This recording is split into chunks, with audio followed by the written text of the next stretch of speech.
Ladies and gentlemen, boys and girls, Dave Neal here, stand-up comic and host of Bachelor Recap, a Guy's Review. It's the final episode. We made it. What an episode. This is incredible. We have so much to talk about. I am going to have a ton of videos coming out today about Rachael Kirkconnell's Instagram statement, Michelle's Instagram statement, how Emmanuel Acho did. So much to talk about, so let's get right into it. This episode, what I like to do is I take notes, I read them back to you, no edits, no cuts. Normally, I post different graphics. Today, I'm going to do this all on the live, so I'm going to post graphics and kind of juggle this as we go. Please just stick with me here. So much content coming out, so much to talk about. And by the way, I wanted to thank you guys so much for 25,000 subscribers. We hit it today. We went into the season with 2,000 subscribers. You guys have blown my mind. It's been amazing. Thank you guys so much. All right, it's the finale, week 11. Rachael Kirkconnell and Michelle Young are the final ladies on Matt's journey. Don't you love how the ladies wear the Meet the Mom wardrobe? You know, it's so different than the fantasy suite wardrobe. Fantasy suite wardrobe's all about, like, you better be choosing me, you know, nice little dress, little black dress, whatever they're going to wear. The Meet the Mom wardrobe, it's like a Hillary Clinton pantsuit. They got a sweater up to here. It's funny. Separate wardrobe, different closet.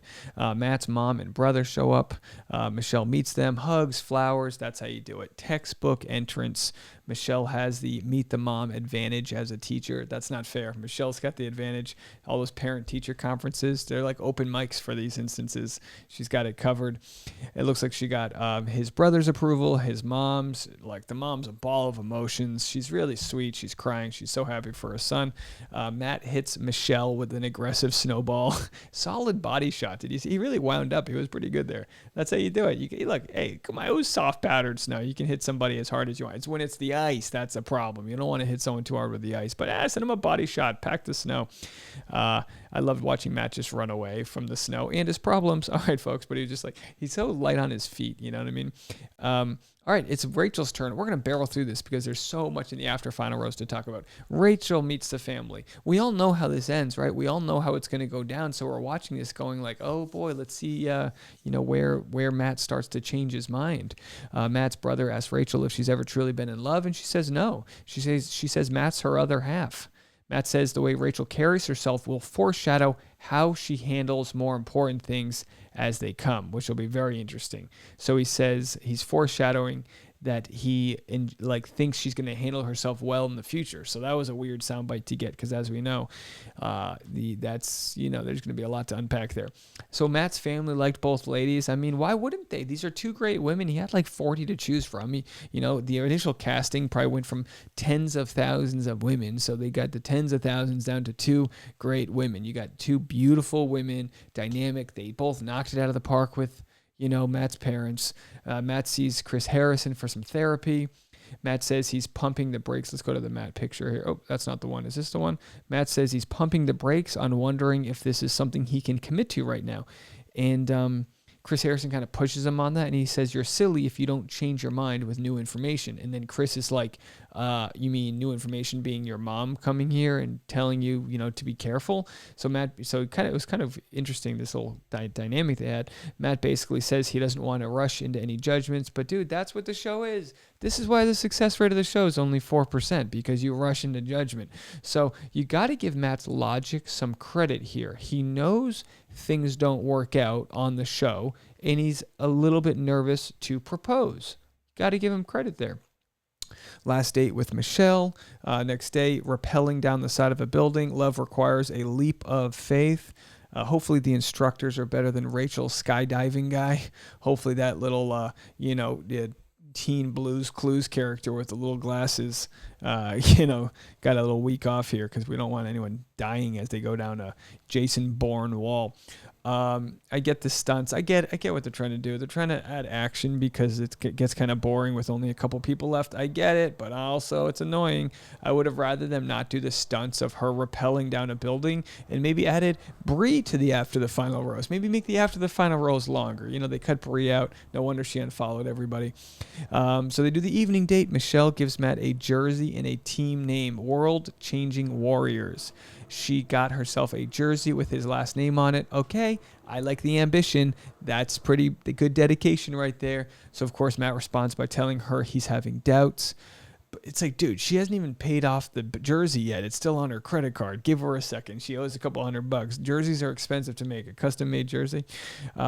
So anyway, Michelle says, I just want clarity. And Matt says, I don't think I can get there with you. I mean, it's really heartbreaking. We knew that this was going to happen, but it was still heartbreaking. And if you were on the table or on the fence with Michelle, if you're like, I don't know if I like her, which, by the way, nobody was. Everybody, I don't think anyone's ever been so universally liked as Michelle. I mean, she seems perfect. She's a teacher. She's well-loved. She's beautiful. She's got so many things going for her. But you got to love her now. You got to love her in the way she dealt with this whole scenario. So where do the jerseys go? Who gets the jerseys? Can we bid on these jerseys? Matt cries after his outing, after offing Michelle that way. I mean, boy, how do you do that to somebody? It really makes you wonder, doesn't it? Like, I don't think I've ever, to be in that scenario where you have to essentially lead someone on all the way to the finish line. You have to like go into it blindly saying, I'm going to lead as many people to the finish line and then pick one. It really is psychotic in any other situation. So of course he cries. I would too. Chris Harrison asks Matt, are you okay? And Matt goes, no. Chris says it's tough to let an incredible woman like that walk away. Matt says he loved her but wasn't in love with her, which, again, you can't blame somebody if they're not in love with somebody. We'll get into this in the After the Final Rose discussion, because obviously we're going to have to analyze the way Matt breaks up with Michelle and sees if it's how it relates to how he ends up breaking up with Rachael. Rachel's final date, she says she's overwhelmingly, madly in love with Matt. I mean, she didn't make her thoughts on it all, unknown. She said, if he wants to propose, I'm going to accept that ring. I'm going to grab that ring. Like, she let him know where she stood on it, which I think is good. I think it's good. She put her heart out there for the process. She's getting ready to go out. She's dressed in her cat suit. She's doing her thing. This isn't the photo, but she's dressed in her cat suit. She's got her makeup on. She opens the door, and then Chris Harrison's there. He's like, yeah, no, it's not going to happen. He waits at the door to tell Rachael that Matt needs some time. Date is canceled. Nothing scorns a lady like a canceled date when she's put on a full face of makeup. Let me tell you something about that. My fiance was pissed. Tasha was yelling at the TV. She goes, she's got to wash that all off now. She's got to unbutton her pants. Oh, you got to respect the hustle. Putting a face on it. What does that take? It takes an hour or two, right? You got to do the hair, the face. You got to do some of those weird, jumpity jacks to even get your butt into those pants. I mean, it's a hustle. The hustle is real. You got to not sweat because you don't have the right type of eyeliner. I don't know. I digress. I don't know what the issues are. Men, I throw a little product in my hair, throw it in one direction, and I try to button my pants. Okay, so it's like clockwork. Old man Neal Lane shows up, ready to promote some rocks. Surprised that Neal Lane had better advice than Chris Harrison. Neal Lane gave him good advice. Neal Lane gives good advice, but it's also like, he's also selling his rings. So it's like, is it good advice or is he just a really good salesman? You know what I mean? The first time Matt James has looked at rings before, Neal knows exactly what to tell him. He goes, this is a connection between people. It's like, oh, all right, buddy. It doesn't mention that the De Beers family controls the price of diamonds, and they're intrinsically not actually worth that much. They're not that rare if you knew anything about diamonds. But anyway, we spend a lot of money on them anyway because it's cheaper than dealing with your lady yapping. Why'd you get me a cubic zirconium? Shut up. Matt writes Rachael a note. As he says, you deserve answers. Meet me at the lake. Boy, how cryptic could you be? Also, she wasted her sexy cat girl outfit on nothing. She's like, he's not even going to see this. What the hell? My Tasha was yelling at the TV. My Tasha goes, he's wearing a suit to the lake. Did they tell her to wear something nice? She was all worried. They were going down by the lake. There's nothing like dressing up and not telling the other person to dress up. You make them feel like a piece of crap. Rachael dressed up. She looked good. She shows up looking like a sparkling pine tree. She's petrified of having her heart broken. Plus, she looks frozen. Listen, you're not going to leave there heartbroken and pneumonia. That is not a good way to go. Rachael says to Matt, I've never felt a love like this my entire life. She gives a beautiful speech. She said, I will choose you every day from here on out if you'll let me. Now it's Matt's turn. And they never talk about this. This must be in the secret Bachelor recipe, but they must really coach them on the speeches they give, because they do a really good job of not revealing their cards right away. And I feel like in most cases, you would just immediately like let the other person know how you feel and then talk it out. But they really heighten the suspense of it all. So it's Matt's turn. He says, I've seen what rushing to a marriage can do in my family, and that's why I can't propose to you today. Which isn't necessarily fair. Like, I get his point, but he really shouldn't, use his family's dysfunction as a reason why he's not going to propose. He should say, I don't want to rush into things today. I think we should keep on moving, but he shouldn't really personalize their current actions and not be like, well, just because my parents messed up, I don't think we should do this. It's like, bro, you signed up for this. You said you were meeting women and you think you can find them there. I agree with him to an extent that it's a ridiculous standard to set, but at the same time, he showed up to play this game. He says, when I think about the life I want to live, I think about living that life with you. He ends it with an I love you. I'm in love with you. I see you as the mother of my kids. I just want to make sure my love is enough for you. They end happily ever after. That's the episode. I'm kidding. So then we cut to after the final rose. I mean, I don't know one person that would have turned it off and not watched the after the final rose. Literally, did one person go, okay, that's done? And then there's like, all right, I got enough. Or if you're like living in denial, you're like, all right, I want to end it there. All right, after the final rose. Okay. Emmanuel Acho's hosting, of course. He says, if we can talk openly and honestly, we can take mutual steps for understanding and healing. Let me pull up the Emmanuel Acho. I think he did a really good job hosting. He really came into a lion's den of a season. And of course, he has the book, pull it up right here, Uncomfortable Conversations with a Black Man, and it's a YouTube series, and he has these tough conversations, and he says he's not for cancel culture, but he's for accountability. So how can we keep people accountable, not cancel them, but also move the conversation in a direction that is about positive communicating, moving forward, understanding our own biases, learning about them, learning about our own ignorance. So Michelle is up first. She looks gorgeous. Where's Michelle? There she is. She's looking gorgeous. I mean, she is so beautiful. She's so kind. She's so sweet. Everything about her is she's just nice.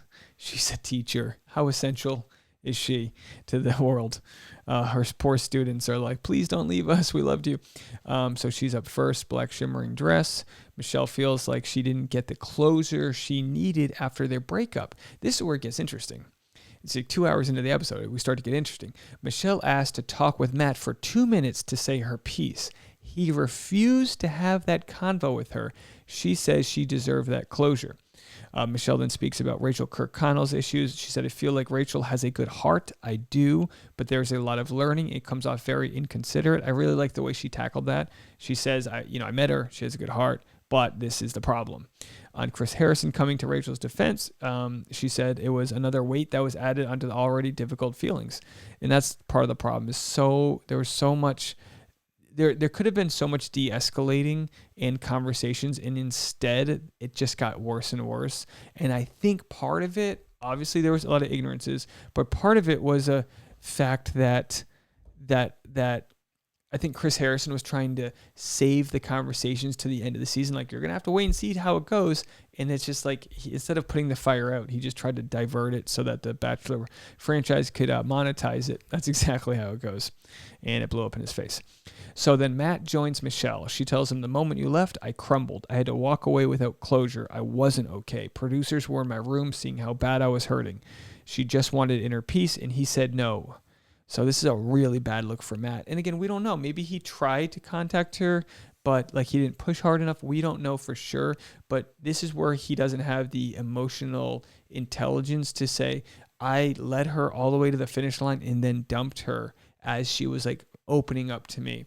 I need to make sure she's okay. I need to give her, all of the clarity she could ask for. If it's a 10-hour conversation, I got to give her 11 hours. All she was asking for was 2 minutes. You got to give her as much time as possible. You're feeling your own pain and not realizing how you've devastated her. Emmanuel asked Michelle if she still loves him. She says, I care about you. She says, I hope you come up with more phrases, more phrases than thanks for sharing. So she's, even in our own heartbreak, she's able to make light of a situation and forgive him. He apologizes rightfully, and she forgives him. Matt James said that any other lead would be asked to find love, whereas I had to take on social justice, diversity, inclusion. That's the pressure that I felt. So now he's referring to his chat with Rachael. So Michelle leaves, and he has his chat with Rachael. And this is what we have to think about. Matt James, not only, remember, he was supposed to be on Claire Crowley's season of The Bachelorette. The Black Lives Matter movement's happening. The Bachelor is being protested by Rachel Lindsay and a bunch of others. And they immediately say, you know what? Normally they cast The Bachelor like several months later. They're like, you know what? We're going to cast The Bachelor right now. Was it the right thing for them to do? It was almost like just a Band-Aid. They put a Band-Aid on this sinking ship, right? Not to say it's sinking in terms of ratings, but sinking in terms of like people waited 25 seasons to get a Black Bachelor. They shouldn't have had to wait this long. They could have been way more proactive than they were. So in the end, they sort of stole Matt James from Claire's season, made him the Bachelor, and all of a sudden he's the face of like social justice within the Bachelor community, and that was just a tall order. So we have to definitely feel bad for Matt James that, like he said, it wasn't just about love; it was about so much more. And then when you throw in the racial insensitivity and all the other issues from Rachael Kirkconnell's past, it was asking a lot of him to just find love. So we have to, while we can feel bad.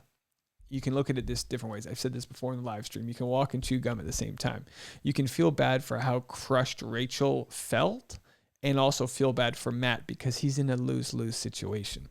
Matt James, Emmanuel chimes in with his own pressures. Now, Emmanuel was pressuring Matt to say, like, look, are you going to judge Rachael Kirkconnell for who she is today or who she was 3 years ago? Emmanuel, he went in a few times at him. He says, I might be the only, but Emmanuel brought some great, some of his great experience too, to weigh in what it feels like to be a black man. He said, I might be the only black man that this white person comes in contact with today. So let me do my best job to adequately represent black men across the country. Now, people shouldn't owe anybody else. You should be able to have a bad day, whether you're a black man, black woman, whatever, you should be able to have a bad day and not be labeled as an angry black person.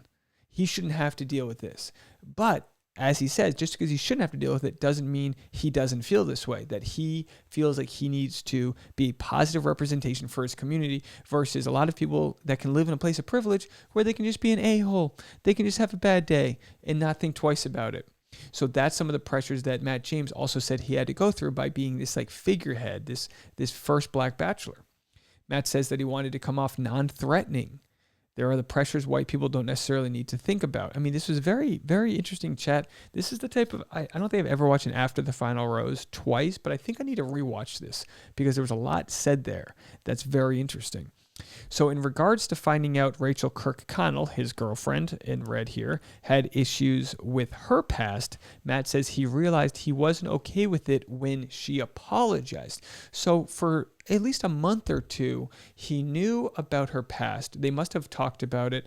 And when she finally came out to apologize, he broke up with her shortly after that. We still don't know all the details. Some people are speculating that they don't think her apology was either sincere or that she spoke privately with him and maybe she didn't understand all the things to be sorry for. I'm not really sure. Her apology video, the 8-minute video, came off really well as far as not playing the victim, not blaming others, understanding that ignorance isn't an excuse. She really hit the nail on the head there with the work she's doing, but it wasn't enough for Matt, and we have to be okay with that. So he said it was at that moment that Matt realized Rachael doesn't understand what it means to be black. So he kind of had his own realizations, like, I don't know if I can go forward with these types of conversations. And it might be a case where outside pressure is affected in the relationship. Relationships don't always exist in a vacuum. They look like they do on the show, but then the real life happens, and real life's real life. He has pressures from society, from his social group, from his position in his platform to make sure, like he keeps saying he wants to make sure Rachael does the work. We don't necessarily know exactly what that means, but it does leave the door open. Like, could they get back together? She still says she loves him. Leave a comment. Let me know what you guys think. So Matt says he has to take a step back to allow her to put in the work. He says he's no longer with Rachael. Emmanuel says, if you broke up with her from an action that was 3 years ago, does that mean you didn't love her enough? Emmanuel says it could be callous to break this off if you're committed to growth. Matt says, I don't think anybody is irredeemable. So so Matt does give into the fact that maybe they could work on things, but he just wasn't there. And a lot of people are saying it's hard to know for sure, but a lot of people are saying it just feels like he's not ready. And rightfully so. This is like a whole wrench in the system. It's one thing to be like, oh, he's not ready for love. It's like, well, when you throw this into it, how do you even know? How do you even know what people feel about this? So then Rachael shows up. So he had that whole conversation before Rachael shows up. Now Rachael arrives, red dress, looks great. She says, I don't want to sit here and victimize myself. Emmanuel gave her the chance to say, do you think growing up in Georgia, growing up in the South, the education system, your ignorance, could you relate, your family, could any of that have caused this? And she says, I don't want to sit here and victimize myself. I don't want to talk about how I feel, because obviously she's lost a ton of weight. She's probably I'm not a therapist, but she's got issues. She is not the person that she was when she entered. She's a different human now. She's completely changed. She's had to grow up very fast. And I'm not saying whether it's right or wrong, but this is just these are the facts. I mean, you can't disagree with that. She is not the person she was a couple months ago. This show and this experience has completely changed her. And she said, regarding the antebellum pics, she says she never once asked herself about the traditions, the dresses. She never took the time to make the connection. Emmanuel says prejudice is a willful commitment to ignorance. Who do you blame for that ignorance? He really asked her, do you blame someone? Rachael doesn't blame her upbringing, being raised in the South. She could. Lisa Reed commented on my live stream. She sent a voicemail in saying, or maybe it might have been Lisa. I'm sorry, it might have been someone else. I think it was Lisa, saying that it would have been nice if Rachael talked about the educational system and the ignorance that is taught in many different places where, like, a lot of people aren't being taught about, knowing what antebellum. There's a lot of issues that are out there, and it doesn't mean that, it's hard to know what you don't know. You just don't know what you don't know. And I don't think Rachael was in a position where she could have blamed anything else, because it would have looked like she was placing the blame somewhere else. She took it. She took it on the chin. You got to give her that. She took it on the chin. Emmanuel said history is important to be remembered but not celebrated. He doesn't classify Rachael as racist and says you have to pull back the curtains and look at their intention. Emmanuel says, what took you so long to apologize and release a statement? Rachael said, I wanted to really understand why people were so hurt by this. Of course I want to do better. Emmanuel says, how often did you lay awake at night and worry that these photos could ruin your life? Rachael said, completely honest, I didn't think anything of it. I didn't think of the trauma that it would cause. And you got to believe her on that. And a lot of people in my live stream commented, how could she not have known? What kind of psycho would have known and still kept those photos up? Clearly, she didn't think twice of it, which is ignorance. Rachael mentions that Matt called her to end things. This is interesting. So Matt sent her a phone call to end things. And I've thought about this. I go, in a normal relationship, that would be a real bad way to end things. But it makes you wonder, did he save her from Bachelor filming it? Did he call her because he was like, you know what, let's just end this on the phone, versus if we met at a safe house, Bachelor producers would organize it, they'd have the cameras there. Would that make it worse? Probably still bad that he called on the phone.